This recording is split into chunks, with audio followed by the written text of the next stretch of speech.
the biggest thing that's happened in the world today that has caused all of this upheaval that you see has been central banks moving to zero interest rates. Let me just explain this for a moment. If you looked back in the world in the 60s and 70s and 80s, you had incredible coordination. So if there was a big problem, even starting in World War II actually, you had huge problems. You had to invent incredible technologies. There was this cooperation, and it was largely led by governments first. And then all of these other organizations would fall out from beneath it. But that was in a world where the economy was basically one where there were checks and balances, and capitalism was allowed to play itself out. Right? There were winners and there were losers, and we did not shy away from it because that was politically incorrect. Today, that's not true. You are not allowed to have losers. Everybody has to be a winner. Everybody gets to touch the soccer ball. Everybody gets to score a goal. No company should ever go out of business. Every theoretical sector of the economy could be subject to a bailout. And all of that was made possible because when we broke the glass in 2008, in this great financial crisis, we took rates to zero, and instead of taking it back, we abandoned it. And so we stopped cooperating. But what's interesting about that is that that was the same time that technology companies just completely transcended every other company. Because it was a thing where you could still have truth. You cannot hide from the fact that Tesla is a better car. You cannot hide from what an iPhone is. Does anybody know the difference between airline A versus airline B? I'm sure you could give me a very complicated balance sheet example, but there are no differences. You know, pick a CPG company, pick an insurance company, pick a bank. These are all sort of like monolithically the same. Tech companies are not. They are unique. Every single one is unique. Some are winners, some are losers, and it's very clear where the winners are and where the losers are. And so what I would basically say is nonprofits and government used to be a very productive way of moving things forward. It doesn't work today in a world of at or near zero rates, or in this world today, the hangover of that. You have to go work in a technology company, and you have to use technology to build a business, because there is no problem that you cannot solve that technology won't be the leading edge of the sword. And by doing it, it's impossible to not make money. I dare you to find a technology business that has improved the world that has not made millionaires and centimillionaires and decamillionaires and billionaires. It's just not possible. So, you know, if you want to be socially progressive and do something interesting, you have to embrace capitalism, and you have to embrace technology, and you have to do something.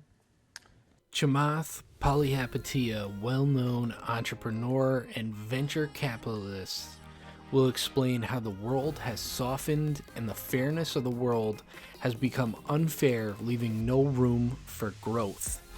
He will also explain where to find the most generational wealth-forming opportunity of our lifetime going forward. He exclaims that this opportunity is much bigger than Bitcoin and crypto itself. He believes that there's truly only one path forward, and that is to be focusing on the technology sector. So make sure you guys stick around to the end of this video to find out where you should be focusing your time, energy, and money for years to come. So let's say folks here embrace that view and want to go pursue technology, pursue capital, and manifest their worldview. What are the concrete steps from our position that you think you could take to actually go about doing that? You know, there's a concept. When I was trying to get into venture, I interviewed at a bunch of firms. The two most well-known that rejected me was Sequoia and Excel. And Excel had these two senior partners, Arthur Patterson and Jim Swartz. And Arthur Patterson had invented a model of thinking inside of Excel that he called the prepared mind, which is if you think that there is something interesting, you have a responsibility to give a shit about it enough where you learn and you put in hours that nobody else is going to pay you back for. And that's a very simple test, because otherwise what you're doing is you're just checking boxes, trying to get societal validation for getting a job at company A versus company B. Versus if you actually put your head down and want to learn about something, nobody is there to tell you that that's a good idea, because it complicates your life with your partner, your girlfriend, your boyfriend, your friends. It takes away from going out and getting drunk. You have to make this trade-off. And then it turns out very few people do. So if you want to really figure it out, I'll give you 2 big trails of breadcrumbs that you should follow. And I've said this now a little bit redundantly, but I'll just keep saying it because it is the most important thing in the next 25 years. So I don't care what you like or don't like.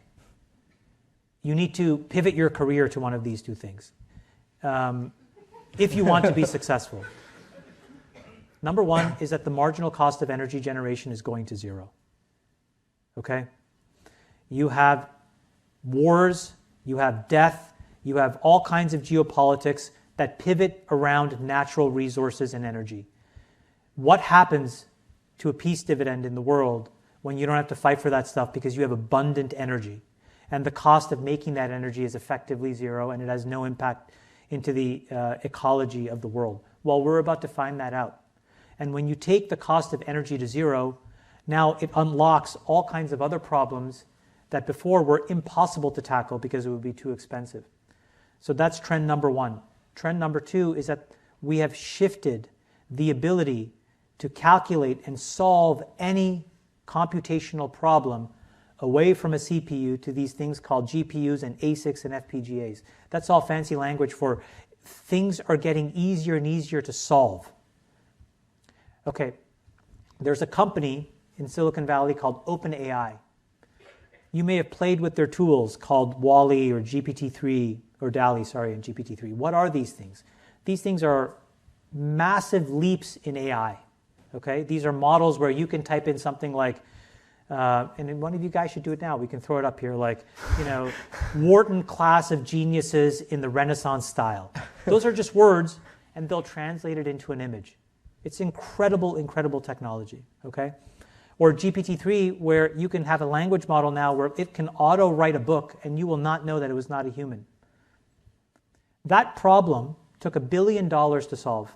Microsoft gave OpenAI $1 billion. OpenAI turned around and gave $750 million of that right back to Microsoft to buy credits on Azure because it needed so much power and so much compute to solve that problem.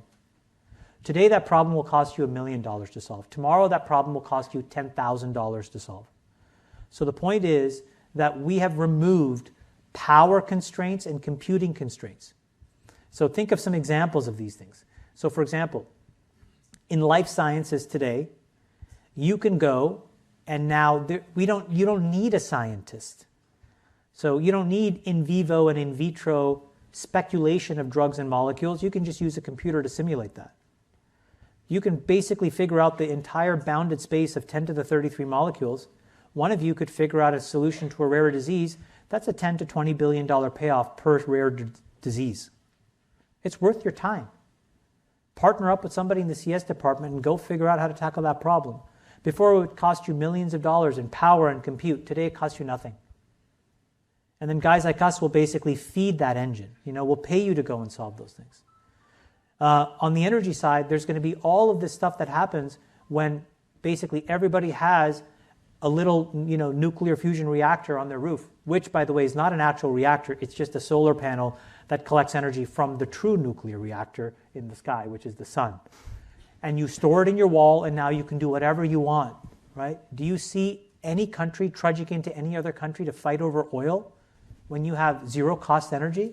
Just think about it. No. So you're going to rip apart and turn over trillions and trillions of dollars of the world economy.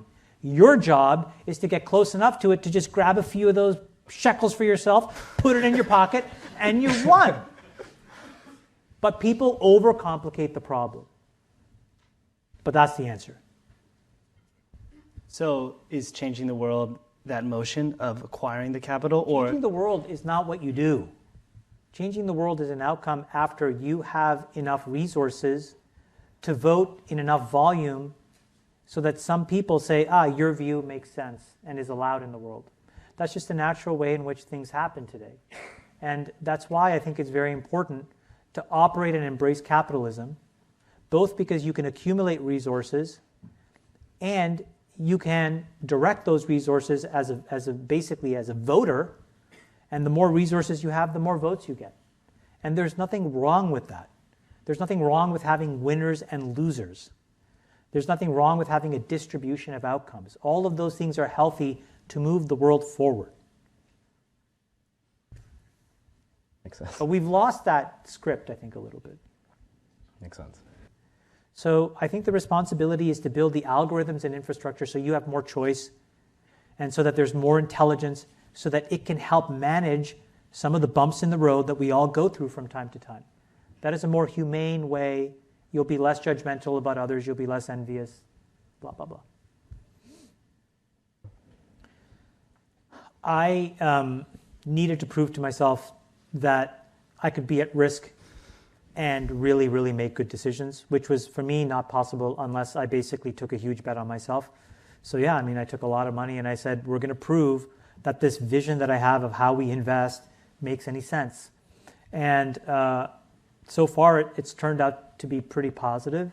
And so, it allows me a little bit more confidence to make this proclamation that I made to you. I will be spending all of my time over the next 20 years on these two problems that I just told you guys about. And so, if there's camaraderie here, because you can always find me to find support, but that's where I'm going to direct this fire hose.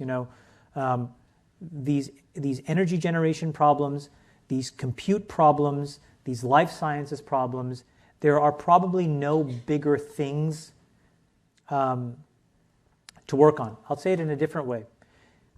One of Buffett's greatest edges was he was sandwiched between two generations. I guess it's considered the silent generation, the generation above him, and then boomers below him. And I'm just telling you sort of in a hierarchical sense or age pyramid sense. That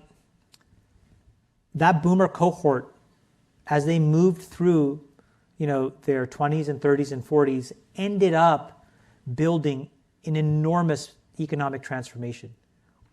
Your cohort is even bigger than them. So you guys collectively are going to be unbelievably prosperous and rich, okay? And I think the way that you will make money is by understanding these tailwinds. The tailwind for the boomers in hindsight was pretty clear, which was a movement to zero rates, right? When you have 16% Fed funds and you go to zero, everybody's going to make money. Now, you were 2, but your parents were 42. So, the dollars over that period went to them. Similarly, in a world where rates could not be non-zero, which they are now, the more important thing is to understand the technical trend. And you have had governments spending trillions of dollars to create these two boundary conditions for you. You need to understand them and take advantage of it. You will make trillions distributed across all of you. That is where to spend your time. That is where I will spend my time. That is what my spidey senses tell me is the greatest opportunity of my investing career. And I've never felt this way before. I didn't even feel this way about Bitcoin. And I was the guy that owned 5% of these things in 2011. My dollar cost average was like $90 or $100.